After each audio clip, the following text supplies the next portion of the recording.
දරුවනේ DP education ආයතනයත් ඒ වගේම අධ්‍යාපන අමාත්‍යාංශයේ ප්‍රාචීන භාෂෝපකාර සමාගමත් එකට අත්වැල් බැඳගෙන ප්‍රාචීන භාෂාවන් හදාරන වගේම ප්‍රාචීන භාෂෝපකාර සමාගමේ විභාග සඳහා ඉදිරිපත් වන අපේ හාමුදුරුවන් වහන්සේලාගේ මෙහෙණින් වහන්සේලාගේ වගේම දුවදරුවන්ගේ යහපත සුබසිද්ධිය වෙනුවෙන් මාර්ගගත ක්‍රමවේදය ඔස්සේ DP ප්‍රාචීන අධ්‍යාපනය වැඩසටහන ගෙන එනු ලබනවා.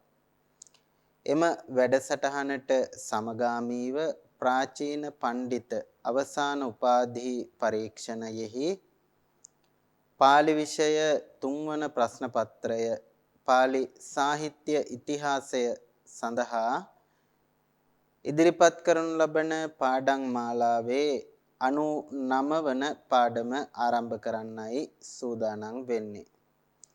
පාලි සාහිත්‍යය තුල තිබෙන විවිධ අනු සාහිත්‍යයන් පිළිබඳව මේ පාඩම් මාලාව තුලදී අපි අපේ අවධානය යොමු කළා වගේම ඒ විවිධ අනු සාහිත්‍යයන්ට අයත් වන කෘතීන් පිළිබඳව මේ පාඩම් මාලාව තුලදී අධ්‍යයනය කරනු ලැබුවා. ඒ අනුව පාලි ත්‍රිපිටක සාහිත්‍ය, ටීකා සාහිත්‍යය, ඒ වගේම ප්‍රකරණ සාහිත්‍ය සහ කාව්‍ය ග්‍රන්ථවලට අයත් වංශ කතා ආදී පිළිබඳවත් ඒ වගේම වංශ කතා වලට අයත් නොවන වෙනත් කාව්‍ය ග්‍රන්ථ ආදී පිළිබඳවත් අපේ පසුගිය පාඩම් කිහිපය පුරාවට අපි තොරතුරු කතා කරගෙන ආවා. අද දවසේදී අපි සූදානම් වෙනවා තවත් අලුත් මාතෘකාවකට. එහෙම නැත්නම් විෂය නිර්දේශය තුල අපට ලබා දීලා තිබෙන අනු කොටස් අතරින් තවත් එක් අනු කොටසකට අත්පොත් තබන්නට එහෙමත් නැත්නම් අවධානය යොමු කරන්නට. අද දවසේදී අපි සූදානම් වෙන්නේ පාලි සාහිත්‍යයේ තුල අන්තර්ගතව පවතින තවත් විශේෂ අනු ශාඛාවක් පිළිබඳව අපේ අවධානය යොමු කරන්නට. ඒ තමයි පාලි ව්‍යාකරණ සාහිත්‍ය.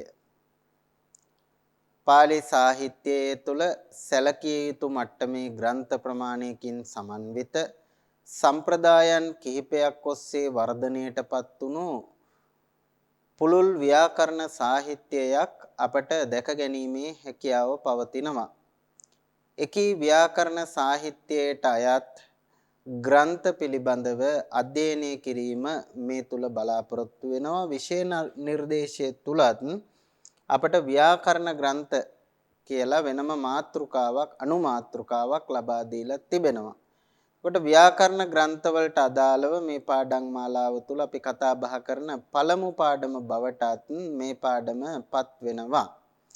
අද දවසේදී අපි සූදානම් වෙන්නේ ඒ සමස්ත ව්‍යාකරණ සම්ප්‍රදායන් අතුරෙන් ප්‍රමුඛතම ව්‍යාකරණ සම්ප්‍රදාය නියෝජනය කරන සහ එකී ව්‍යාකරණ සම්ප්‍රදායට මාර්ගෝපදේශ සපයපු මූල ග්‍රන්ථයේසේ සලකනු ලබන කච්චායන ව්‍යාකරණය පිළිබඳව තොරතුරු අධ්‍යයනය කරන්නට.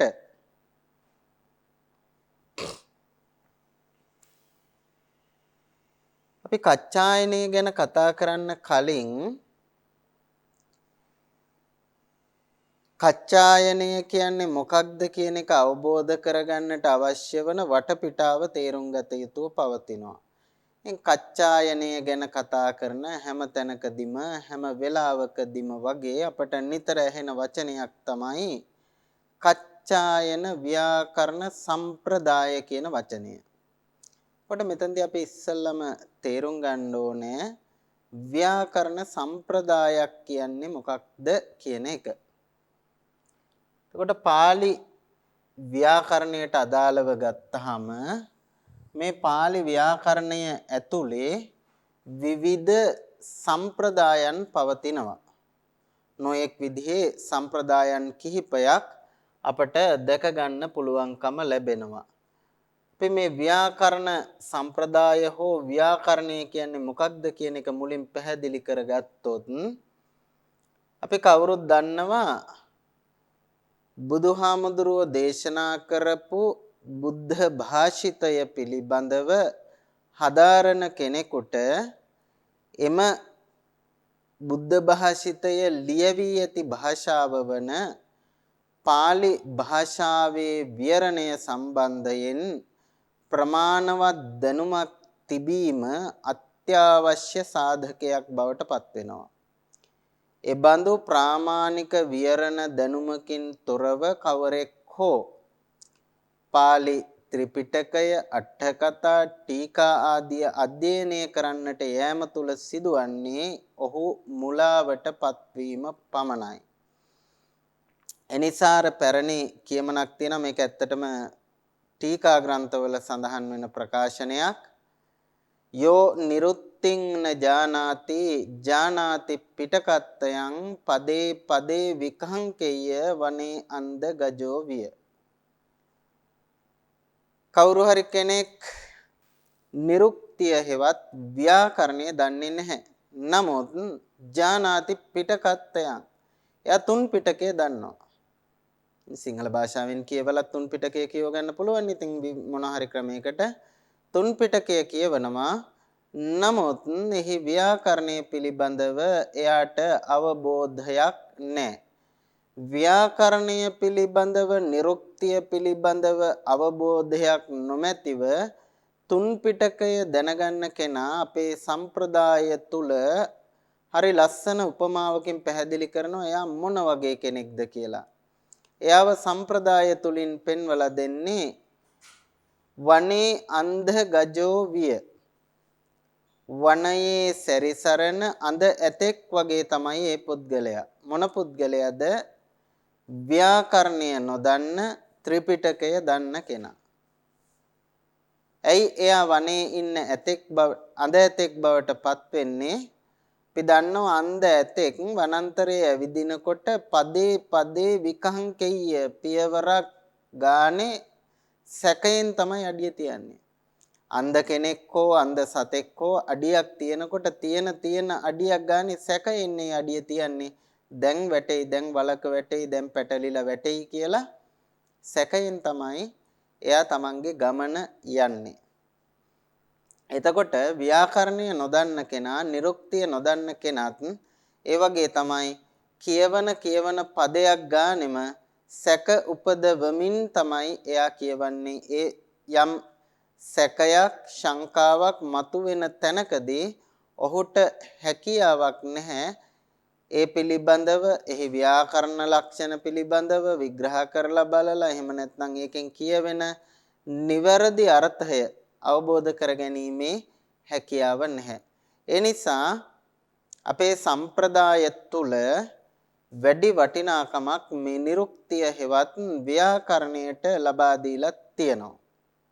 එනිසාවෙන්ම බුද්ධ භාෂිතය හැදෑරීම සඳහා උපකාර වන හෙවත් බුද්ධ භාෂිතයේ ලියවී ඇති පාලි භාෂාව හැදෑරීමට උපකාර වන ව්‍යාකරණ ග්‍රන්ථ සමූහයකින් පාලි භාෂාව ක්‍රමයෙන් පෝෂණයට පත්වනවා මේ පසුබිමත් එක්ක. එනිසා විශේෂයෙන් බුද්ධ භාෂිතය හදාරන කෙනෙකුට ව්‍යාකරණය අතිශයින්ම වැදගත් වෙනවා. ඒ වගේම ව්‍යාකරණ දැනුම නොමැතිව බුද්ධ වචනේ හැදෑරීම අසාර්ථක වෙනවා කියන කාරණයත් අපි සිහියේ තබාගත යුතුම කාරණයක්. මෙන්න මේ පසුබිමත් එක්ක තමයි පාලි භාෂාවේ ව්‍යාකරණය හැදෑරීම සඳහා පසු කාලීනව ව්‍යාකරණ ග්‍රන්ථ රාශියක් බිහි වෙන්නේ. හැබැයි හුදෙක් ව්‍යාකරණ ග්‍රන්ථයක් ලියුණාට ඒ ව්‍යාකරණ ග්‍රන්ථය ව්‍යාකරණ සම්ප්‍රදායක් බවට පත් වෙන්නේ නැහැ. ව්‍යාකරණ සම්ප්‍රදාය කියන්නේ එකක්, ව්‍යාකරණ ග්‍රන්ථය කියන්නේ තවත් එකක්. කොට යම්කිසි ව්‍යාකරණ ග්‍රන්ථයක් ව්‍යාකරණ සම්ප්‍රදායක් බවට පත් වෙන්න අවශ්‍ය කරන කාරණා කිහිපයක් තියෙනවා. එනිසා වෙන්ම පාලි ව්‍යාකරණයේ සඳහා වෙන්වෙන් වශයෙන් ලියවුණු ග්‍රන්ථ විශාල ප්‍රමාණයක් තිබුණත් ඒ ග්‍රන්ථ අතරින් ව්‍යාකරණ සම්ප්‍රදායක් විදිහට සංවර්ධනයට භාජනය වුණු ග්‍රන්ථ තියෙන්නේ 14ක් පමණයි. ප්‍රධාන වශයෙන් ගත්තොත් අපට එහෙම ව්‍යාකරණ සම්ප්‍රදායන් දකින්න ලැබෙන්නේ 3ක් පමණයි. එහෙම ව්‍යාකරණ සම්ප්‍රදායන් දකින්න ලැබෙන්නේ 3ක් පමණයි පාලි ව්‍යාකරණයට අදාළව කල්පනා කරලා බැලුවොත්. ඒ සම්ප්‍රදාය 3 බොහොම ප්‍රසිද්ධයි. ඒ සම්ප්‍රදායන් 3 බවටපත් වෙන්නේ කච්චායන ව්‍යාකරණ සම්ප්‍රදාය, මොග්ගල්ලායන ව්‍යාකරණ සම්ප්‍රදාය සහ සද්ද නීති ව්‍යාකරණ සම්ප්‍රදාය කියන මේ සම්ප්‍රදායන් 3. ඒ අතරිනොත් ලංකාවේ බහුලවම භාවිත වන ව්‍යාකරණ සම්ප්‍රදායන් දෙකක් තිබෙනවා. ඒ සම්ප්‍රදායන් දෙක බවට පත් වෙන්නේ මෙන්න මේ කච්චායන සම්ප්‍රදාය හෙවත් කසයින් සම්ප්‍රදාය සහ මොග්ගල්ලායන සම්ප්‍රදාය කියන මේ සම්ප්‍රදායන් දෙක. ඒ අතරින් සද්ද නීති සම්ප්‍රදාය වඩා ජනප්‍රිය වෙන්නේ ලංකාවට වඩා බුරුමේ වගේ රටවල් වල. ඉතින් මේක නිර්මාණය වෙන්නේ බුරුම රටේ. එනිසා ඒ රටවල් වල තමයි වඩා ජනප්‍රියත්වයට පත් වෙන්නේ සද්ද නීති සම්ප්‍රදාය කියන මේ සම්ප්‍රදාය. අපි ඊළඟට පැහැදිලි කරගත්තොත් මේ ව්‍යාකරණ සම්ප්‍රදායක් කියන්නේ මොකක්ද කියන කාරණය මම කෙටියෙන් පැහැදිලි කරන්නම්. ව්‍යාකරණ සම්ප්‍රදායක් කියන්නේ මොකක්ද කියන එක. දැන් ඕනතරම් ව්‍යාකරණ පොත් තිබුණාට අපි සම්ප්‍රදායන් විදිහට කතා කරන්නේ ඔය තුන ගැන විතරනේ. ඇයි මේ තුන ගැන සම්ප්‍රදායන් හැටියට අපි කතා කරන්නේ? දැන් කච්චායන ව්‍යාකරණය ගත්තොත් අද දවසේ අපේ මාතෘකාව කච්චායනය නිසා කච්චායනය මුල් කොටගෙන බිහි වූ සම්ප්‍රදායට තමයි අපි කච්චායන සම්ප්‍රදාය කියලා කියන්නේ. එතකොට ව්‍යාකරණ සම්ප්‍රදායක තියෙන්න ඕනේ පළවෙනි ලක්ෂණය තමයි ඒ සම්ප්‍රදාය විසින් පොදුවේ පිළිගන්න ව්‍යාකරණ ඉගැන්වීම් අන්තර්ගත වූ මූල ග්‍රන්ථයක් තිබිය යුතුයි. ව්‍යාකරණ සම්ප්‍රදායක් බිහි වෙන්න නම් ඒ සම්ප්‍රදායට අයත් හැමදෙනාම පොදුවේ පිළිගන්න මූල ග්‍රන්ථයක් තියෙන්න ඕනේ. එතකොට මේ කියපු සම්ප්‍රදායන් තුනටම එහෙම මූල ග්‍රන්ථ තියෙනවා. කච්චායන සම්ප්‍රදාය ගත්තොත් ඒ අයගේ මූල ග්‍රන්ථය බවට පත් වෙන්නේ කච්චායනය. ඊළඟට මොග්ගල්ලායන ව්‍යාකරණය ගත්තොත් ඒගොල්ලන්ගේ මූල ග්‍රන්ථය බවට පත් වෙනවා මොග්ගල්ලායනය. සද්ද නීති සම්ප්‍රදාය ගත්තොත් සද්ද නීතිය ඒගොල්ලන්ගේ මූල ග්‍රන්ථය බවට පත් වෙනවා. ඔන්න එක කාරණයක් ව්‍යාකරණ සම්ප්‍රදායක් බිහි වෙන්න අවශ්‍ය. මොකක්ද? මූල ග්‍රන්ථයක් තියෙන්න ඕනි සහ ඒ මූල ග්‍රන්ථය එකී සම්ප්‍රදායට අයත් සියලු දෙනා විසින් පොදුවේ පිළිගන්න එකක් බවට පත් වෙන්න ඕනි. මූල ග්‍රන්ථයක් තිබුණු පළියටම සම්ප්‍රදායක් බිහි වෙන්නේ නැහැ. ඒ මූල ග්‍රන්ථයත් එක්කම ඒ මූල ග්‍රන්ථයේ ඇතුළත් ඉගැන්වීම් පිළිගෙන ආරක්ෂා කරන සහ සංවර්ධනය කරන පිරිසක් බිහි වෙන්න ඕනේ. මේ සම්ප්‍රදායන් තුනට අදාළව ගත්තාම මේ සම්ප්‍රදායන් පිළිගන්න පිරිසක් හිටියා වගේම ඒ අය ඒ සම්ප්‍රදායන් තව ඉදිරියට සංවර්ධනය කරන්න කටයුතු කළා. ඒත් එක්කම ව්‍යාකරණ සම්ප්‍රදායක් බිහි වෙන්න අවශ්‍ය කරන තවත් වැදගත් සාධකයක් තමයි ඒ ව්‍යාකරණ සම්ප්‍රදාය සඳහා පරිවාර ග්‍රන්ථ ලියවෙන්නට ඕනේ. ඒ පරිවාර ග්‍රන්ථ විවිධ ස්වරූපයේ ඒවා වෙන්නට පුළුවන්. සමහර පරිවාර ග්‍රන්ථ තියෙනවා අර මූල ග්‍රන්ථයේ එන ඉගැන්වීම් විශ්ලේෂණය කරමින් ඒවාට විස්තර විවරණ සපයමින් ඉදිරිපත් කරන ග්‍රන්ථ තියෙනවා. උදාහරණයක් විදිහට ගත්තොත් රූපසිද්ධිය එහෙම ග්‍රන්ථයක්. රූප සිද්ධිය ලියවෙන්නේ කච්චායනී එන ඉගැන්වීම් විශ්ලේෂණය කරමින්. මේකෙන ඉගැන්වීම් සම්බන්ධයෙන් දීර්ඝ විස්තර විවරණ වර්ණනා ඇතුළත් කරමින් උදාහරණ ආදිය බහුලව ලබා දෙමින් එහි එන ගැටලුකාරී තැන් සාකච්ඡාවට භාජනය කරමින් මේ වගේ දේවල් කරමින් ලියන කෘතියක් තමයි රූප සිද්ධිය. එතකොට අන්න ඒ ස්වරූපයේ ග්‍රන්ථ ලියවෙන්න ඕනේ. මොග්ගල්ලායනයට ගත්තොත් ඒ විදිහට ලියවෙනවා ප්‍රයෝග සිද්ධිය. ඉතින් ආන් ඒ විදිහේ ඒ මූල ග්‍රන්ථයේ එන ඉගැන්වීම් විස්තර කරමින් විවරණය කරමින් පරිවාර ග්‍රන්ථ බිහිවීම. තවත් සමහර වෙලාවට මේ බිහි වෙන පරිවාර ග්‍රන්ථවල අපිට දැක ගන්න පුළුවන් තව ලක්ෂණයක් තමයි ඔය රූප සිද්ධියේදී වගේ දීර්ඝ විස්තර විවරණ ඇතුළත් කරන්නේ නැහැ. ආදුනිකයෙක් ඒ සම්ප්‍රදායට එකතු වෙනකොට ඒ ආදුනිකයට පහසුවෙන් එම ව්‍යාකරණය ග්‍රහණය කරගන්නට පුළුවන් වෙන ආකාරයට ඒ ව්‍යාකරණ සම්ප්‍රදායේ ඇතුළත් වෙලා තියෙන ඉගැන්වීම් අතරින් අත්‍යවශ්‍ය මූලික කරුණු විතරක් අරගෙන සරල ග්‍රන්ථ සම්පාදනය වෙනවා. උදාහරණයක් විදිහට පෙන්වන්න පුළුවන් බාලාවතාරය. බාලාවතාරය කියලා කියන්නේ අර රූප සිද්ධිය වගේ හැම දේ පිළිබඳවම කතා කරන පොතක් නෙමෙයි. බාලාවතාරයෙන් කරන්නේ ව්‍යාකරණය ඉගෙන ගන්න ආධුනිකයෙකුට අවශ්‍ය කරන මූලික කරුණු පිළිබඳව තොරතුරු ඉදිරිපත් කිරීම.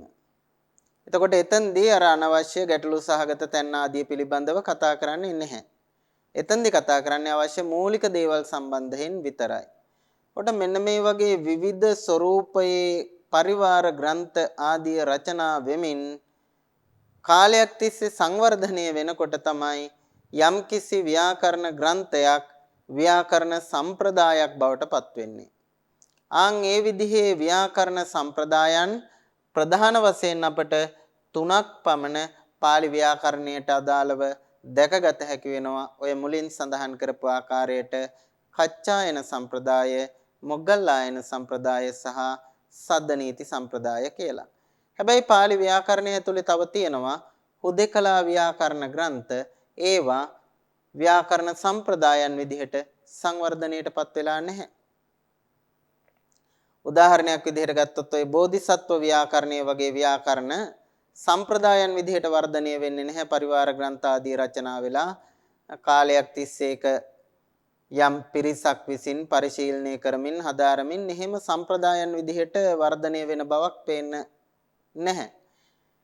ඒ නිසා හුදෙක් ව්‍යාකරණ ග්‍රන්ථයක් ලියවුණු පමණින් ඒක සම්ප්‍රදායක් බවට පත් වෙන්නේ නැහැ. සම්ප්‍රදායක් බවට පත් වෙන්න අවශ්‍ය කරන මූලික කාරණා ගොඩක් තියෙනවා. ඒ කාරණා සම්පූර්ණ වුණු තැනක තමයි යම් ව්‍යාකරණ ග්‍රන්ථයක් ව්‍යාකරණ සම්ප්‍රදායක් බවට පත් වෙන්නේ. එලෙස ව්‍යාකරණ සම්ප්‍රදායන් බවට පත් වූ කෘති තුනක් පාළියේ දකින්න පුළුවන්. ඒ කච්චායනය, මොග්ගල්ලායනය සහ සද්දනීතිය. ඒ අතරින් ප්‍රමුඛතම ව්‍යාකරණ සම්ප්‍රදාය හැටියට ප්‍රධානතම සහ බහුසම්භාවිත ව්‍යාකරණ සම්ප්‍රදාය හැටියට සලකන්නේ අවිවාදයෙන්ම කච්චායන සම්ප්‍රදාය.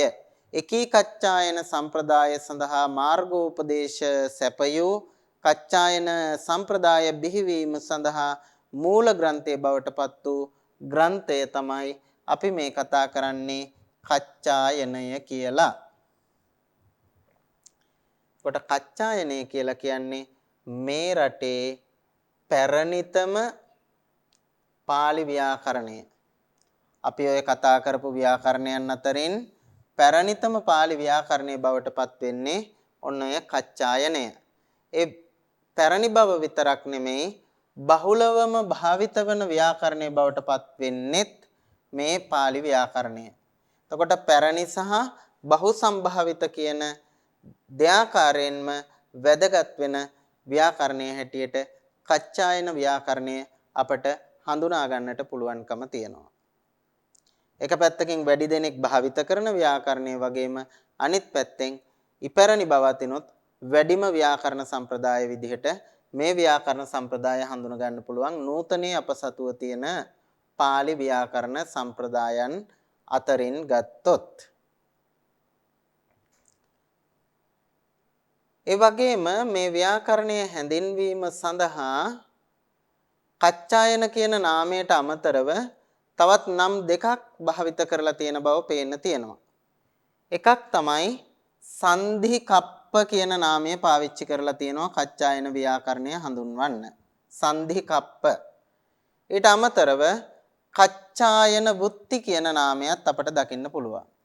එතකොට සංධි කප්ප හෝ කච්චායන වුත්ති කියන නම් වලින් හැඳින්වුවත් එයින් අදහස් වන්නේ මේ කියපු කච්චායන ව්‍යාකරණයම තමයි. දැන් අපි බැලුවොත් එහෙම මේ කච්චායන ව්‍යාකරණය ආරම්භ වෙන්නේ කොහොමද කියලා. සාම්ප්‍රදායික අදහස අනුව නම් කච්චායන ව්‍යාකරණයේ කර්තෘත්වය පැවරෙන්නේ බුද්ධ කාලයේ වැඩ ඉඳපු මහා කච්චායන හාමුදුරුවන්ට. සාමාන්‍යයෙන් සාම්ප්‍රදායිකව තේරවාදීන් නැත්නම් ලාංකේය සම්ප්‍රදාය විශ්වාස කරනවා මේ කච්චායන ව්‍යාකරණය කියලා කියන්නේ බුදුහාමුදුරුවන්ගේ කාලේ වැඩ ඉඳපු මහා කච්චායන හාමුදුරුවෝ ඉදිරිපත් කරපු ව්‍යාකරණයක් කියලා. ඒක තහවුරු කරන්න තව කතා ප්‍රවෘත්ති කීපයකුත් ඔකට ඈඳලා තියෙනවා. කච්චායනේ පටන් ගන්නේ දැන් ප්‍රාචීන අවසානට ඔබ වහන්සේලා කච්චායනේ හදාරනවනේ. කච්චායනේ පටන් ගන්නේ මොන සූත්‍රයෙන්ද? මම දන්නවා ගොඩ දෙනෙක් ලබා දෙන උත්තරය තමයි අක්කරාපාදයේ ඒකචත්තාලීසං කියලා. අක්කරාපාදයේ ඒකචත්තාලීසං කියලා පටන් ගන්නේ බාලාවතාරේ. ඒක හරි. හැබැයි කච්චායනේ හෝ රූපසිද්ධියේ ආරම්භක සූත්‍රයේ බවට පත් වෙන්නේ අක්කරාපාදයේ ඒකචත්තාලීසං නෙමෙයි. මොකද අපේ සමහර විභාගාපේක්ෂකයෝ ඉන්නවා අපේ හාමුදුරුවෝ නෙමෙයි සමහර විභාගාපේක්ෂකයෝ ඉන්නවා ප්‍රාචීන පඬිත අවසාන විභාගයට ගිහිල්ලා කච්චායනේ ගැන ලියලා එනවා. කච්චායනේ සූත්‍ර වෘත්ති හිමත් ලියනවා. උදාහරණත් ලියනවා. සූත්‍රත් විස්තර කරනවා. හැබැයි ජීවිතේට කච්චායනේ දැකලා නැහැ. එහෙම අය ඉන්නවා. විභාගෙත් පාස් වෙනවා. ලස්සනම වැඩේ ඒක. විභාගෙත් පාස් වෙනවා. හැබැයි ජීවිතේට කච්චායනේ දැකලා නැහැ. ගොඩක් අය කරන්නේ රූපසිද්ධිය ගැන හෝ මධ්‍යම විභාගයට රූපසිද්ධිය හදාරනවා අවසානට කච්චායනේ හදාරනවා. ඔය අවස්ථා දෙකේදීම ගොඩක් අය කරන වැඩක් තමයි අර මුලින් බාලාවතාරයේ මූලික පිරිවෙනේදී ඉගෙනගෙන තියෙනවා. එතකොට සූත්‍ර බෙහෙවින්ම සමානයි ගොඩක් තැන්වලදී. ඒ නිසා අර බාලාවතාරයේ සම්බන්ධයෙන් ලබා ගන්න දැනුමෙන්ම මධ්‍ය හෝ අවසාන විභාගවලදී රූපසිද්ධිය හෝ කච්චායනේ සම්බන්ධයෙන් අහන ප්‍රශ්න වලටත් පිළිතුරු ලියලා එනවා. සූත්‍ර වෙනස් වෙන්නේ නැහැනේ. සූත්‍රයේ තේරුම වෙනස් වෙන්නේත් නැහැ. ඒකට දෙන උදාහරණ විස්තර වෘත්ති ආදිය තමයි වෙනස් වෙන්නේ. ඒ නිසා සමහර වෙලාවට විභාගෙත් පාස් වෙන්න පුළුවන්කම තියෙනවා. කොහොම නමුත් මතක තියාගන්න කච්චායන ව්‍යාකරණය ආරම්භ වෙන්නේ අක්‍රාපාදයේ ඒකචත්තාලීසං කියන සූත්‍රයෙන් නෙමෙයි අත්තහෝ අක්කර සංඥාතෝ කියන සූත්‍රයෙන්. අත්තහෝ අක්කර සංඥාතෝ කියන සූත්‍රයෙන් තමයි කච්චායන ව්‍යාකරණය ආරම්භ වෙන්නේ. එතකොට ඔන්න ඔය කියන අත්තහෝ අක්කර සංඥාතෝ කියන සූත්‍රයත් එක්ක අර මුලින් කියපු කතාවට යම් තල්ලුවක් හම්බ වෙනවා. ඔය වටා ගෙතිච්ච කතාවක් තියෙනවා බුදුහාමුදුරුවන්ගේ කාලේ එක්තරා බුද්ධපබ්බජිතයෙක් බුද්ධපබ්බජිත කියලා කියන්නේ වයසට ගිහිල්ලා මහාන වෙච්ච කෙනෙක් බුදුහාමුදුරුව ළඟට යනවා කමටහන් ලබා ගන්න. ගිහිල්ලා බුදුහාමුදුරුවන්ගෙන් කමටහන් ගන්නකොට එයාට දෙන කමටහන තමයි උදය වය. උදය වය. උදය කියන්නේ ඇති වෙනවා, වය කියන්නේ නැති වෙනවා. එතකොට ඇතිවීම සහ නැතිවීම පිළිබඳව මෙනෙහි කරන්න තමයි එයාට කමටහන් දෙන්නේ. ඔය උදය වය කියන වචන දෙක එකට එකතු වුණාට පස්සේ, සංදි වුණාට පස්සේ මේකෙන් නිර්මාණය වෙනවා උදය ධන වය කියන දෙක එකතු වුනහම මේකෙන් හැදෙනවා සංදි පදයක් උදයබ්බය.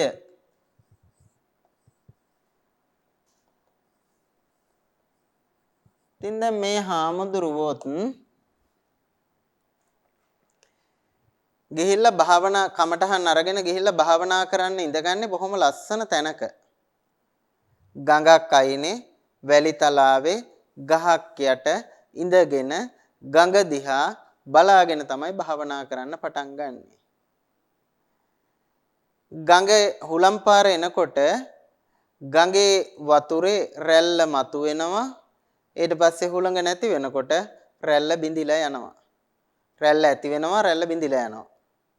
ඉතින් මේ රළ බිඳෙන දිහා බලාගෙන මේ හාමුදුරුවෝ කල්පනා කරනවා උදය වය ඇති වෙනවා නැති වෙනවා රළ පහර ඇති වෙනවා බිඳිලා යනවා ඇති වෙනවා නැති වෙනවා ඇති වෙනවා නැති වෙනවා උදය වය කියලා මේ හාමුදුරුවෝ දැන් මේ කමඨහනේ පිළිట్లా භාවනාව කරමින් ඉන්නවා.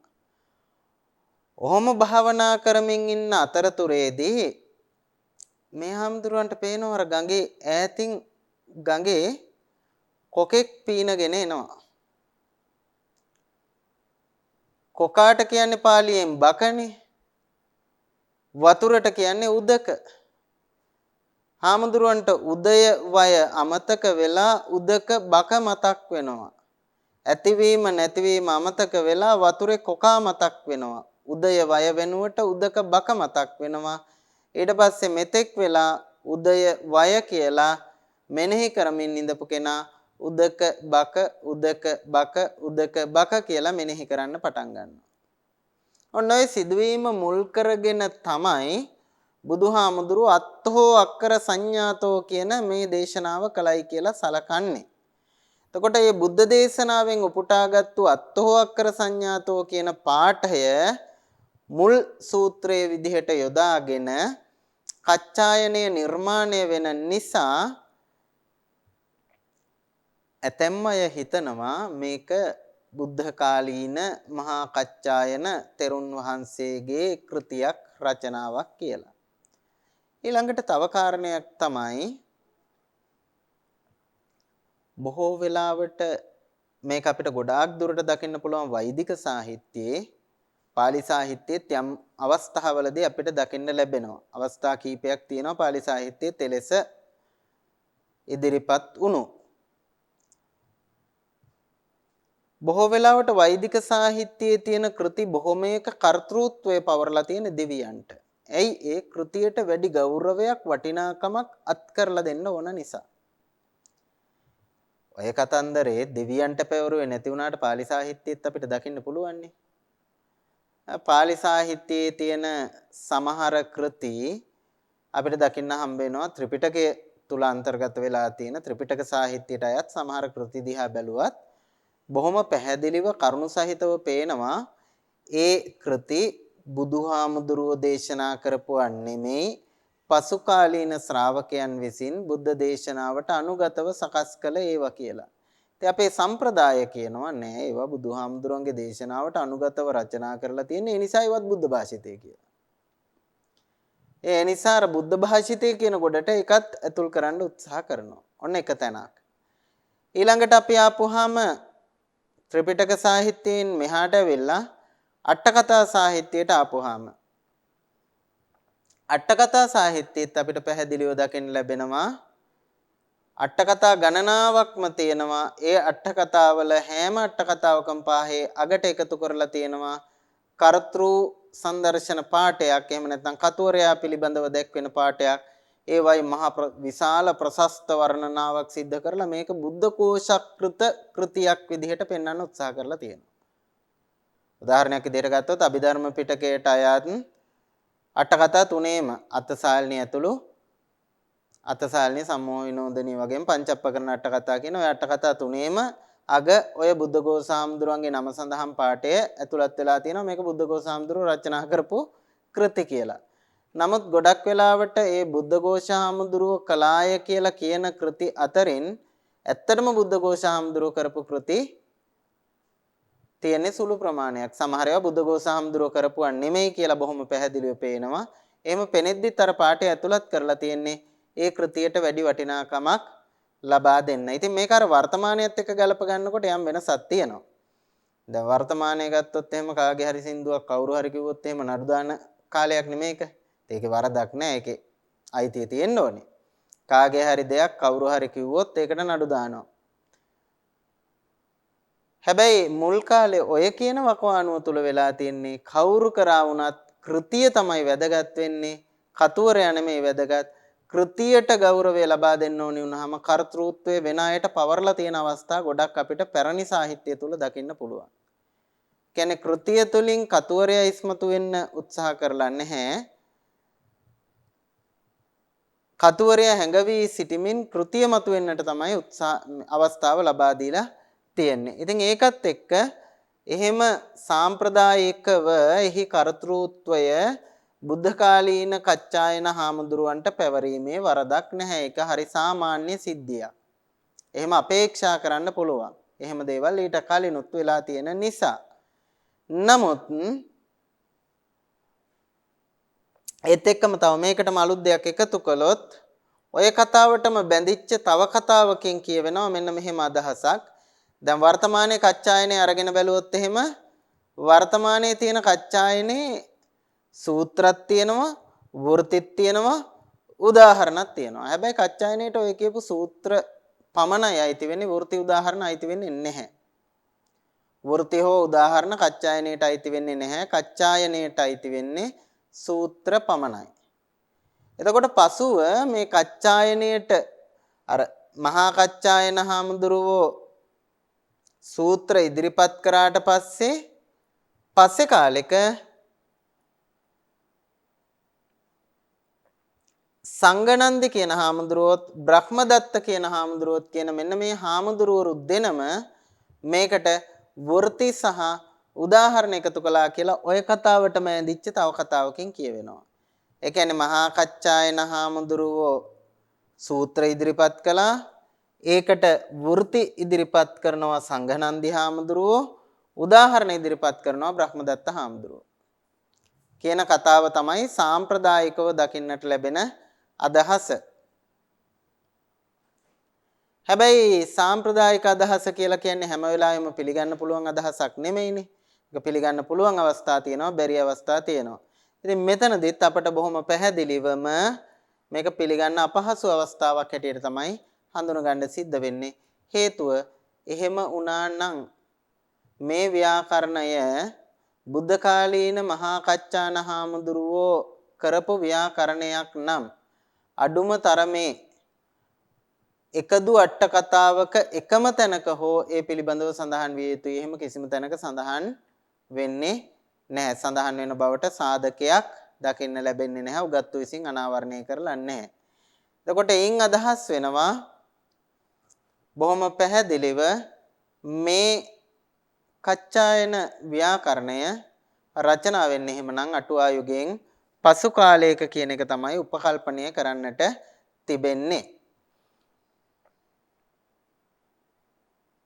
ඒ වගේම පාළි අට කතා තුල අපිට දකින්න ලැබෙන ව්‍යාකරණය ගත්තොත් අට කතාවල දකින්න ලැබෙන ව්‍යාකරණය අපි මේ වර්තමානයේ කතා කරන ඔය ව්‍යාකරණ සම්ප්‍රදායන් එකකටවත් වඩා වෙනස් වූ ව්‍යාකරණ සම්ප්‍රදායක් තමයි පාළි අට කතා සාහිත්‍යය තුල දකින්න ලැබෙන්නේ.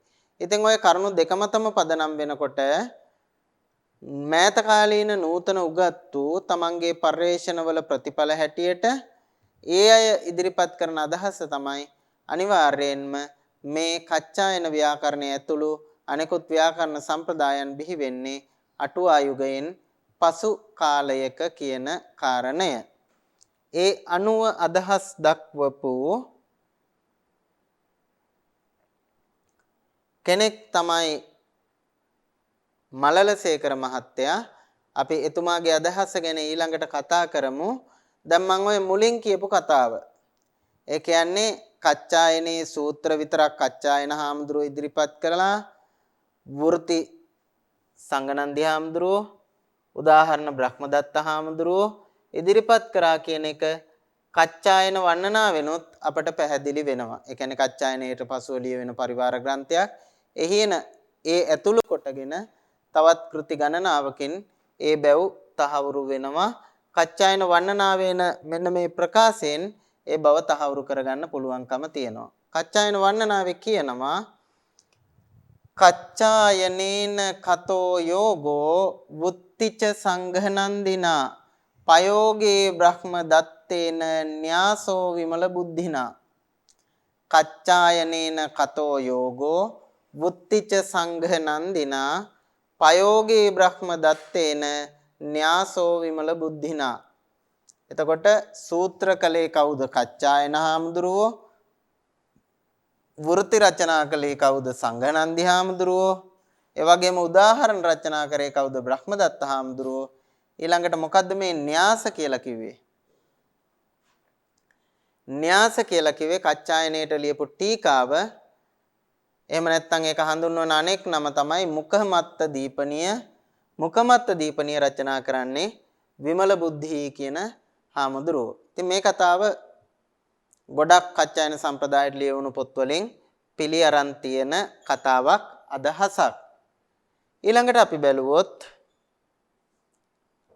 නූතන උගතුන්ගේ අදහස මේ සම්බන්ධයෙන් ඉදිරිපත් වන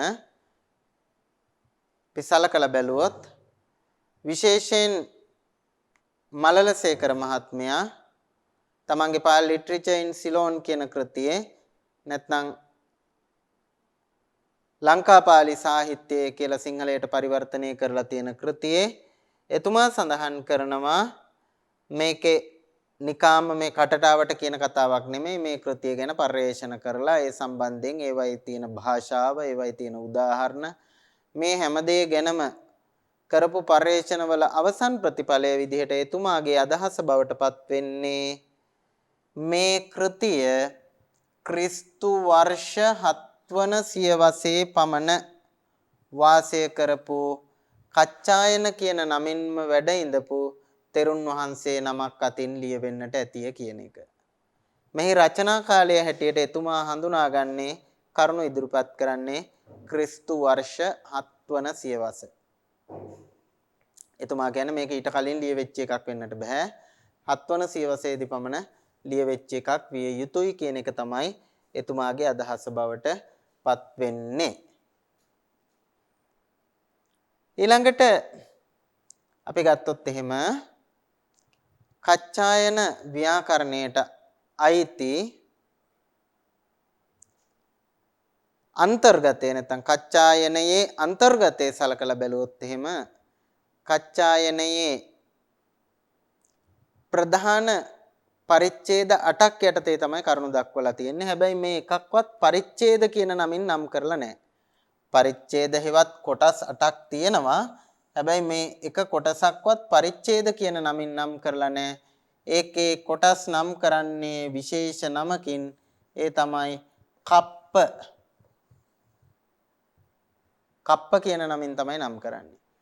දැන් බාලාවතාරයේ එහෙම ගත්තොත් බාලාවතාරේ කොටස් නම් කරන්නේ ඛණ්ඩ කියලා.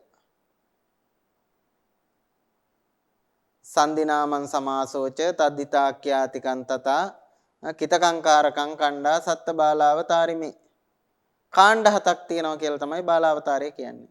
හැබැයි කච්චායනේ කාණ්ඩ විදිහට හෝ පරිච්ඡේද විදිහකට හෝ වෙනත් විදිහකට නෙමෙයි ප්‍රධාන කොටස් කිරීම කරලා තියෙන්නේ කප්ප විදිහට තමයි බෙදලා තියෙන්නේ. ඒකට කප්ප විදිහට ඒක බෙදනවා සංදි දැන් බාලාවතාරේ සංදි කාණ්ඩය කියලානේ හඳුන්වන්නේ. හැබැයි කච්චායනේ හඳුන්වන්නේ සංදි කප්ප, සමාස කප්ප ආදී වශයෙන්. අන්න එහෙම කප්ප නමින් හඳුන්වන කොටස් 8ක් කච්චායන ව්‍යාකරණය තුල අපිට දකින්න පුළුවන්කම තියෙනවා. කප්ප නමින් හඳුන්වනු ලබන කොටස් 8ක් කච්චායන ව්‍යාකරණය තුලේ අපිට දකින්න පුළුවන්කම තියෙනවා.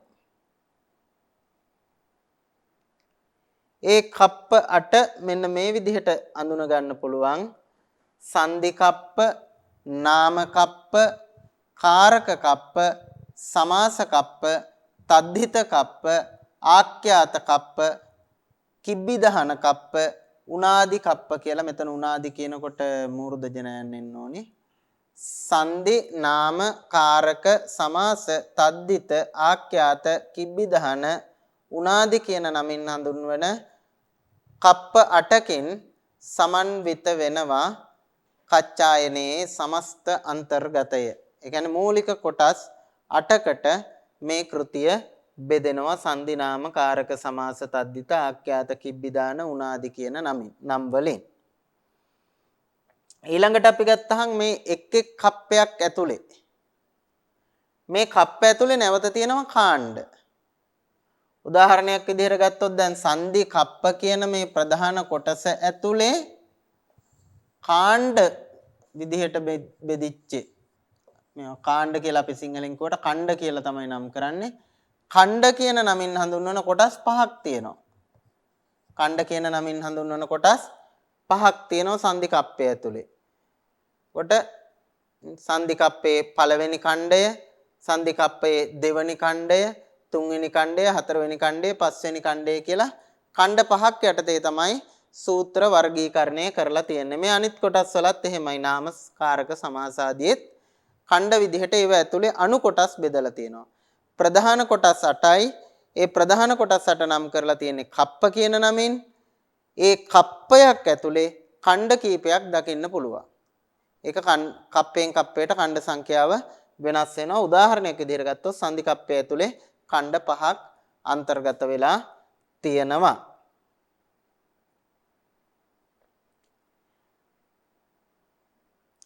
ඊළඟට අනෙක් වැදගත් කාරණේ තමයි කච්චායනය බෙහෙවින්ම සමීප වෙනවා සංස්කෘත ව්‍යාකරණ ග්‍රන්ථ අතරෙහි ඇතුළත් වෙලා තියෙන කාතන්ත්‍ර කියන ව්‍යාකරණයට. සංස්කෘත ව්‍යාකරණයන් අතරින් සංස්කෘතයේ තියෙනවනේ ව්‍යාකරණ ගොඩක්. ඒ තියෙන ව්‍යාකරණයන් අතරින් සංස්කෘත කාතන්ත්‍ර කියන ව්‍යාකරණයට ඊටාම සමීප සම්බන්ධතාවයක් පෙන්눔 කරනවා කච්චායනේ එන ඇතැම් ඉගෙන්වීම්. එඳන් සමහර අය උතන්දි තර්ක කරනවා සංස්කෘත භාෂාවට වඩා පාලි භාෂාව මෑතකාලීනයි. එහෙම නැත්නම් පාලි භාෂාව සංස්කෘතයට වඩා බාලයි වගේ අදහස් සමහර කෙනෙක් ඉදිරිපත් කරන ඔය මත පදනම්ව. නමුත් එතෙන්දී පොල්වත්තේ බුද්ධදත්ත නායක හඳුරුණන් කියන්නේ පාලි භාෂාවයි සංස්කෘත භාෂාවයි සංසන්දනය කරලා බලනකොට පාලි භාෂාව සංස්කෘත භාෂාවට වඩා පසුකාලීන බවක් පෙන්눔 කරන්නේ නැහැ. භාෂාවන් දෙක ගත්තොත් පාලි භාෂාව සංස්කෘතයට වඩා පැරණි. නමුත් ව්‍යාකරණය ගත්තොත් සංස්කෘත ව්‍යාකරණය පැරණි පාලි ව්‍යාකරණය මෑතකාලීනයි කියලා තමයි උන්වහන්සේ අදහසක් ඉදිරිපත් කරලා තියෙන්නේ. කොහොම නමුත් අපට දැක ගන්න පුළුවන් වැදගත් ලක්ෂණය තමයි සංස්කෘත කාතන්ත්‍ර ව්‍යාකරණයේ එන ඉගැන්වීම් බෙහෙවින්ම කච්චායනේ එන ඉගැන්වීම් වලට සමාන වෙලා තියෙනවා. උදාහරණයක් විදිහට සූත්‍ර කිහිපයක් විමසලා බලමු. කච්චායනේ කියනවා යං කරෝති තං කම්මං යං කරෝති තං කම්මං යමක් කරයිද කර්මය එයයි යං කරෝති තං කම්මං. ඔන්න පාලි කර්මය විග්‍රහ කරපු විදිය. සංස්කෘතේ කොහොමද මේක විග්‍රහ කරන්නේ? යත් ක්‍රියතේ තත් කර්ම යත් ක්‍රියතේ තත් කර්ම. එකම අදහස. වචන ටික පාලියට අනුරූපව වෙනස් වුණා විතරයි. යං කරෝති තං කම්මං යත් ක්‍රියතේ තත් කර්ම. එතකොට පාලි කච්චායනේ තියෙන මේ යං කරෝති තං කම්මං කියන පාඩය ඇතුලේ එහෙම් පිටින්ම අපට දකින්න ලැබෙන්නේ අර සංස්කෘත කාතන්ත්‍රයේන යත් ක්‍රියතේ තත් කර්ම කියන ප්‍රකාශනයේ පාලි ඡායාව එහෙම් පිටින්ම ඇතුළත් වෙලා තියෙන බව. මිසක ඊට වඩා වෙනස් ඊට වඩා අලුත් විග්‍රහයක් මේ තුල දකින්න ලැබෙන්නේ නැහැ. අපි තව තැනකට ගියොත් කච්චායනේ කියනවා යෝ කරෝති සකත්තා යෝ කරෝති සකත්තා යමෙක් කරයි නම් ඔහු කර්තෘය කියලා පාලියේ කියනවා. සංස්කෘතේ යහ කරෝති සකර්තා යෝ කරෝති සෝ සකත්තා යහ කරෝති සකර්තා. එහෙම පිටින්ම සංස්කෘත සූත්‍රයේ ඡායාව තමයි එහෙම නැත්නම් එහි පාලි හුරුව තමයි මේ ප්‍රකාශනය තුල දකින්න පුළුවන් වෙන්නේ. මේක පාලියට නැගුවොත් කෙලින්ම මේක තමයි හම්බෙන්නේ. මේක පාලියට නැගුවොත් කෙලින්ම හම්බෙන්නේ මේක. යහ කරෝති සකර්තා කියන එකේ පාලි රූපය මොකද්ද? යෝ කරෝති සකත්තා.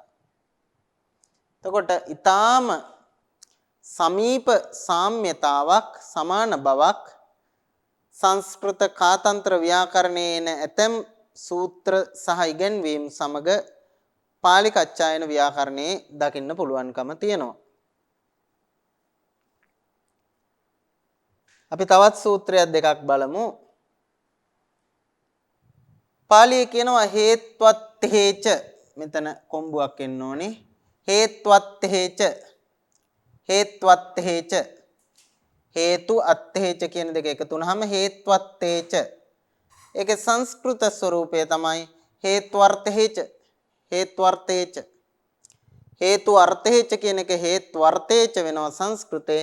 ඒකම පාලියට ගලපගෙන පාලියේ මේ අල් රයන් අල් තයන්නක් වුනහම හේත්වත්තේච වෙනවා. සංස්කෘත ස්වරූපේ පාලි රූපය තමයි එහෙම පිටින්ම කච්චායනේ යෙදිලා තියෙන්නේ. සංස්කෘත ප්‍රකාශනයේ පාලි රූපය. ඊළඟට බලන්න පාලියේ දකින්න හම්බ වෙනවා කත්තරිච කියලා කච්චායනේ. සංස්කෘතේ ඒක ඒ විදිහටම තියෙනවා කර්තරිච. මේ කර්තරිච කියන එකේ තියෙන මෙන්න මේ අල්ර යන්න පාලියට එනකොට කත්තරි වෙනවා. දබ්බහන්සලා දන්නවා අය මේ ප්‍රාචීන අවසාන පන්තියේදී අපි ව්‍යාකරණ ඉගෙන ගන්නකොට ඉගෙන ගන්නවනේ එක භාෂා රීතියක් මාතෘ භාෂාගත ශබ්ද පාලියට පැමිණෙනකොට සමහර අවස්ථාවලදී සමීකරණය සිද්ධ වෙනවා. මාතෘ භාෂාවක තියෙන ඇතැම් පද පාලියට එනකොට ඒ වායේ තියෙන අසදෘශ සංයෝග වෙනුවට සමීකරණය සිද්ධ වෙනවා. තේරෙන භාෂාවෙන් කිව්වොත් මෙහෙමයි. මාතෘ භාෂා කියලා කිව්වේ නැත්නම් ඔය කියපු වෙනත් භාෂා අපි ගමුකෝ. මාතෘ භාෂා කියන එක පැත්තකින් තියන්නකෝ. ඒ වෙනත් භාෂාවකින් සමකාලීන භාෂාවකින් වචනයක් පාලියට එනකොට මොකද වෙන්නේ? ඒකේ තියෙනවා අසදෘශ සංයෝගාක්ෂර. ඒ කියන්නේ අසමාන බැඳි අකුරු. ආන්ගේ අසමාන බැඳි අකුරු වල තියෙන අසමාන සංයුක්ත ව්‍යංජනය පාලියට එනකොට මොකද වෙන්නේ? සමීකරණ බවට පත් වෙනවා. හෙවත් සමාන බවට පත් වෙනවා. උදාහරණයක් විදිහට මෙහෙම. දැන් සංස්කෘතෙන් අපි කියනවා කර්ම. කර්ම කියන වචනය පාලියට එනකොට මේ මයන්නම මේකටත් වෙලා මේ දෙක සමාන වෙනවා. මේ දෙකම එක සමාන වෙලා කම්ම වෙනවා. කම්ම. කර්ම කම්ම වෙනවා. චර්ම චම්ම වෙනවා. ධර්ම ධම්ම වෙනවා. ඒ වගේ මෙතනත් කර්තරිච කියන සංස්කෘත රූපය පාලියට එනකොට සමීකරණයට ලක් වෙලා කත්තරිච වෙනවා. මෙතනත් එහෙම එකක් වෙන්නේ. හේත්වර්ථේච කියන තැන තියෙන මේ අසදෘශ සංයෝගය සමීකරණයට ලක් වෙලා හේත්වත්තේච බවට පත් වෙනවා. ඔන්න ඔපමණයි ඔය සූත්‍රවල වෙනස් වෙලා තියෙන්නේ. ඒ හැරෙන්නට වෙන වෙනසක් අර්ථය වශයෙන් හෝ පද වශයෙන් හෝ අපිට දකින්න ලැබෙන්නේ නැහැ. ඉතින් ඒ නිසා බොහෝ උගත්තු සඳහන් කරනවා මේ උදාහරණත් එක්කලා පාලි කච්චායන ව්‍යාකරණයට සංස්කෘත කාතන්ත්‍ර ව්‍යාකරණේ බොහොම සමීප ඇසුරක් ලැබුණා කියන කතාව ගොඩක් උගත්තු විශ්වාස කරන පිළිගන්න කාරණයක් බවට පත් වෙනවා. ඊළඟට ගත්තොත් කච්චායන සම්ප්‍රදායේ තියෙන දැන් අපි සම්ප්‍රදාය වශයෙන් බැලුවොත් එහෙම කච්චායන සම්ප්‍රදායේ තියෙන එක් අනන්‍ය ලක්ෂණයක් තමයි කච්චායන සම්ප්‍රදාය පිළිගන්නේ අක්ෂර මාලාවේ අකුරු 41ක් පමණයි. කච්චායන සම්ප්‍රදායට අනුව පාලි අක්ෂර මාලාවේ ඇතුළත්ව තිබෙන්නේ අක්ෂර 41ක් විතරයි. ස්වර 8ක් සහ ව්‍යංජන 33ක් විදිහට. ඒ බව කච්චායන සම්ප්‍රදායේන අක්කරාපාදයෝ ඒකචත්තාලීසං කියන එකෙන් පැහැදිලි වෙනවා. එතකොට කච්චායනේ පිළිගන්නේ හෝඩියේ අකුරු 41යි, ස්වර 8යි, ව්‍යංජන 33යි. නමුත් මොග්ගල්ලායන සම්ප්‍රදායට යනකොට මොග්ගල්ලායන සම්ප්‍රදායේ එහෙම නැත්නම් මොග්ගල්ලායන ව්‍යාකරණය කියලා අපි ගමුකෝ. මොග්ගල්ලායන ව්‍යාකරණේ එයාලා පිළිගන්නවා අකුරු 43ක්. අකුරු 43ක් පිළිගන්නවා. අපි මොග්ගල්ලායනය ගැන කතා කරනකොට ඒ ගැන තවදුරට පැහැදිලි කරගමු. මොග්ගල්ලායනේ අකුරු 33ක් පිළිගන්නවා. එයාලගේ මේ අකුරු 43ක් පිළිගන්නවා. එයාලගේ අකුරු 43ක් බවට පත් වෙන්නේ මේ 8 10ක් වෙනවා. ඇයි? මොග්ගල්ලායනයේ මෙන්න මේ අක්ෂර දෙකේ ඒ ඕ කියන අක්ෂරයන්ගේ රස්ව දීර්ඝ කියන දෙආකාරයම ගන්නවා මොග්ගල්ලායන සම්ප්‍රදාය තුල. එලෙස ගැනීමෙන් ස්වර මාලාව 10ක් බවට පත් වෙනවා. ඒ අනුව අක්ෂර මාලාව 43ක් බවට පත් වෙනවා. ඔය සම්ප්‍රදායන් දෙකේ අක්ෂර මාලාව සම්බන්ධයෙන් තියෙන ප්‍රධාන වෙනස්කම්. එතකොට කච්චායන සම්ප්‍රදායේ ඒ ඕ අක්ෂරයන්ගේ රස්ව ස්වභාවය පිළිගන්නේ නැද්ද? පිළිගන්නවා. මොග්ගල්ලායන සම්ප්‍රදාය වගේම කච්චායන සම්ප්‍රදායෙත් මේ අක්ෂර දෙකේ රස්ව රූපය වගේම දීර්ඝ රූපයත් පිළිගන්නවා. පිළිගත්තට කච්චායන සම්ප්‍රදායේ මේක අක්ෂර මාලාවට ඇතුළත් කරගන්නේ නැහැ. දීර්ඝ උච්චාරණය සහ රස්ව උච්චාරණය කියන දෙකම තියෙනවාය කියන කාරණය පිළිගන්නවා. නමුත් ඒක අක්ෂර මාලාවට ඇතුළත් කළ යුතුය කියලා ඒගොල්ලෝ පිළිගන්නේ නැහැ. හේතුව එයාලා කියනවා කතාවක් මෙන්න මෙහෙම කච්චායනේ ඒ සංයෝගතෝ පුබ්බේ ඒෝ රස්සා ඉවොච්ඡන්තේ කොචි මේ දෙක රස්ව රූපයෙන් පෙනී සිටින්නේ සංයෝගයකට పూర్වයෙන් විතරයි. සංයෝගයකට పూర్වයෙන් හිටියොත් විතරයි බැඳි අකුරකට මුලින් හිටියොත් විතරයි මේවා රස්ව වෙන්නේ. අනෙක් හැම තැනකදීම මේවා දීර්ඝව තියෙන්නේ. ඒ නිසා මේකට යමුතුවෙන් අක්ෂර මාලාව අකුරු 10ක් කරන්න අවශ්‍ය නැහැ කියන එක තමයි මේගොල්ලන්ගේ මතය. නමුත් මොග්ගල්ලායන සම්ප්‍රදාය ඒ දෙකත් අක්ෂර මාලාවට ඇතුළත් කරගෙන අක්ෂර මාලාව 43ක් බවට පත් කරගන්නවා. මම අර ඉස්සෙල්ලා මතක් කරා බෝධිසත්ව ව්‍යාකරණය කියලා එකක්. ඒකට යනකොට බෝධිසත්ව ව්‍යාකරණයේදී නරවර වචනෝපකාරාණී චත්තාලී සක්කරාණී කියලා එයාලා පිළිගන්නේ අකුරු 40යි. මේ මොග්ගල්ලායන සම්ප්‍රදාය පිළිගන්න 40 නොත් ඒ අය එක අක්ෂරයක් ඉවත් කරනවා ලලාන මවිශේෂෝ කියලා ලයනු දෙකෙන් එකක් අයින් කරනවා. මූර්ධ ජල යන්නේ ඒගොල්ලෝ අයින් කරනවා. එයාලා පිළිගන්නේ නැහැ. ඒකේ වටිනාකමක් නැහැ කියලා අක්ෂර මාලාව අඩු කරනවා 40 දක්වා.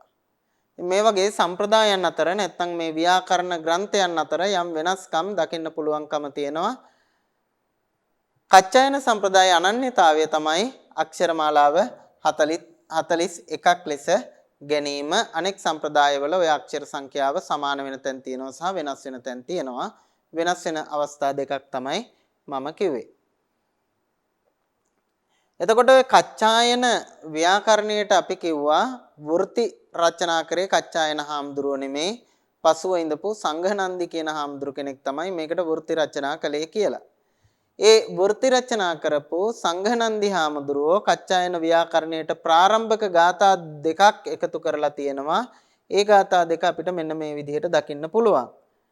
සෙට්ටං තිලෝක මහිතං අභිවන්දියක් ගං බුද්ධංච ධම්ම මමලං ගණ මුත්තමංච සත්තුස්ස තස්ස වචනත්ත වරං සුබෝද්ධුං වක්කාමි සුත්ත හිත මෙත්ත සුසන්ධි කප්ප. මෙතන ත්‍රිවිධ රත්නයට නමස්කාර කිරීම තියෙනවා. සෙට්ටං තිලෝක මහිතං අභිවන්දියක් ගං බුද්ධං ධම්ම මමලං ගණ මුත්තමංච කියන්නේ ත්‍රිවිධ රත්නය වන්දනාමාන කරන ආකාරය තමයි මේ මුල් පාඨ දෙකෙන් පේන්නේ. ඊට පස්සේ කියනවා සත්තුස්ස තස්ස වචනත්ත වරං සුබෝද්ධුං බුදුහාමුදුරන්ගේ උතුම් වචනය පහසුවෙන් අවබෝධ කර ගැනීම සඳහා එත්ත මෙහි සුත්ත හිතං සුසන්ධිකප්ප වක්කාමි. සූත්‍රයන්ට හිත වූ සුසන්ධිකප්පය ප්‍රකාශ කරමි. මම අර මුලින් කිව්වා කච්චායනයට කියන තව සමාන වචනයක් තමයි සන්ධිකප්ප. සන්ධිකප්ප කියන නම කච්චායනයටම කියන සමාන වචනයක්. ඒකට මුලින් සූ කියන උපසර්ගය එකතු වුනහම සුසන්ධිකප්ප.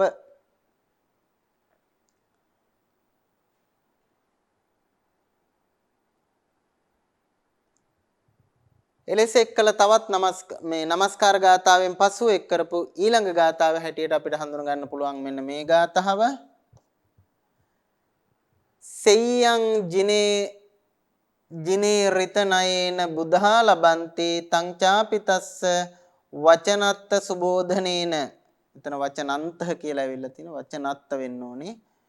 සෙය්‍යං ජිනේ රිතනයේන බුද්ධා ලබන්ති තං චාපිතස්ස වචනත්ත සුබෝධනේන අත්තංච අක්කර පදේසු අමෝහ භාවා සෙය්‍යත්තිකෝ පදමතෝ විවිධං සුනෙය්‍ය.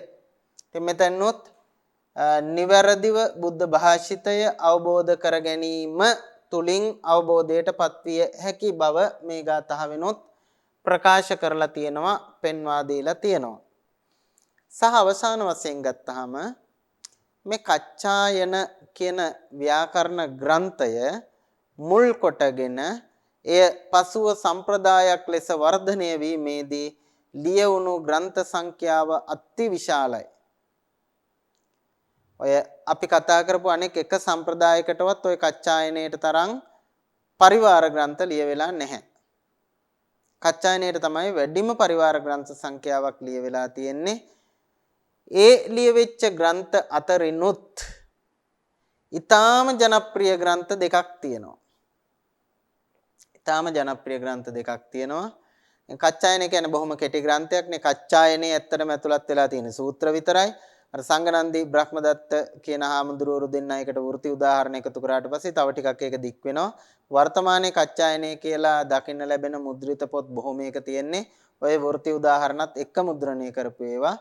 නමුත් ඒ ටික නැතුව තමයි කච්චායනේ කියලා හරිනම් ගණනය කළ යුතු වෙන්නේ.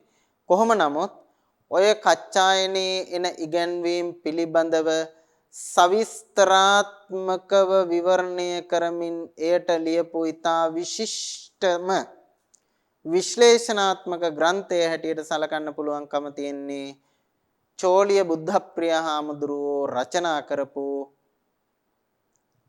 රූපසිද්ධි ග්‍රන්ථය. ඔබ වහන්සේලාට අවබෝධයක් තියෙනවා ප්‍රාචීන මධ්‍යමේදී හදාarලා තියෙනවා. රූපසිද්ධිය තමයි මේ කච්චායනයට ලියවෙච්ච ජනප්‍රියතම පරිවාර ග්‍රන්ථය. ඒ වගේම තවත් ජනප්‍රිය ග්‍රන්ථයක් තියෙනවා. ඒක රූපසිද්ධිය වගේ පොතක් නෙමෙයි. රූපසිද්ධිය කාර්යභාරයේ බවට පත් වෙන්නේ කච්චායනේ කරපු ඉගැන්වීම් සම්බන්ධයෙන් ගැඹුරු විශ්ලේෂණාත්මක විවරණයක් ඉදිරිපත් කිරීම. බාලාවතාර කතෝරයට එහෙම අදහසක් නැහැ. එයාගේ අදහස තියෙන්නේ බාලාවතාරම් වාසිස්සම් බාලානම් බුද්ධි උද්දියා. බාලයින්ගේ කියන්නේ විවරණය පිළිබඳ ආදුනිකයින්ගේ විවරණ දැනුමක් නැති අයගේ දැනුම වර්ධනය කරන්න පොතක් ලියන්න. එතකොට එයා මොකද කරන්නේ?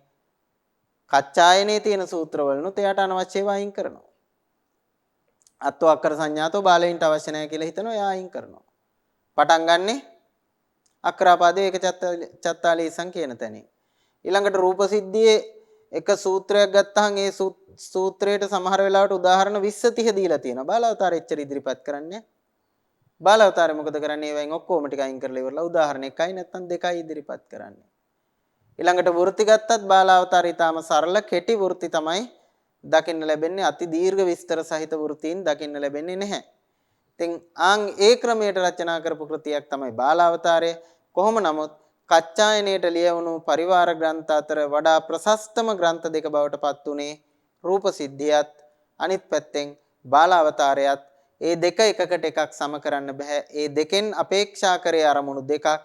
ඒ අපේක්ෂා කරපු අරමුණු සාධනය කර ගැනීමෙහිලා වඩාත් සාර්ථකම වූ කෘති දෙක හැටියට කච්චායනයේ මුල් කොටගෙන ලියවුණු ග්‍රන්ථ අතරින් අපිට බාලාවතාරය සහ රූප සිද්ධිය හඳුනාගත හැකිව පවතිනවා. අවසාන වශයෙන් මේ තියෙන කච්චායන ව්‍යාකරණයේ සූත්‍ර ඉදිරිපත් කරන පිළිවෙල. මට ඇත්තටම මේ කච්චායනේ පොතක් තිබුණා මංගාව. නමුත් ඒ පොත හදිසියට හොයාගන්න බැරි වුණා. ඒ නිසා මම මේ චට්ට සංගායනාවේ ඇතුළත් කරලා තියෙන පිළිවෙලට තමයි මේක ලබා දුන්නේ සහ පොතකින් ගත්තට වඩා පැහැදිලිව මෙතන දකින්න තියෙන නිසා. එතකොට කච්චායන ව්‍යාකරණම් කියලා පටන් ගන්නවා. මෙන්න අර අපි කියපු පළවෙනි කප්පය. ඒ කියන්නේ මොකද්ද? සංදි කප්පය. සංදි කප්පයේ ඇතුළත් වෙලා තියෙනවා ඉති සංදි කප්පේ පඨමෝ ඛණ්ඩෝ. මං කිව්වා සංදි කප්පේ ඛණ්ඩ පහක් තියෙනවායි කියලා. එයින් පළවෙනි ඛණ්ඩයට අදාළ සූත්‍ර ටික තමයි මේ ඇතුළත් වෙලා තියෙන්නේ. පළවෙනි ඛණ්ඩයට අදාළ සූත්‍ර තියෙනවා 11ක්. මෙතන සමහර ඒවායි අංක ඇතුළත් වෙලා නැහැ. මොකද ඒ සූත්‍ර මේකේ නැති නිසා. මෙතන සූත්‍ර 11යි තියෙන්නේ. අංක දක්වනකොට සමහර ඒවා මග ඇරිලා තියෙන්නේ. හේතුව මේකට මුලින් තව අංක දැක්වීමක් තියෙනවා අනුපිළිවෙලට. එතන හරියටම 11 දක්වලා තියෙනවා. මේ වෙනත් අංකණය කිරීමක් මේ පැත්තේ තියෙන්නේ. ඒ නිසා තමයි මෙතන 14ට එනකන් අංක දාලා තියෙන්නේ. වහන්සේලාට පේනවා මෙතන අංක 6 7 නැහැ.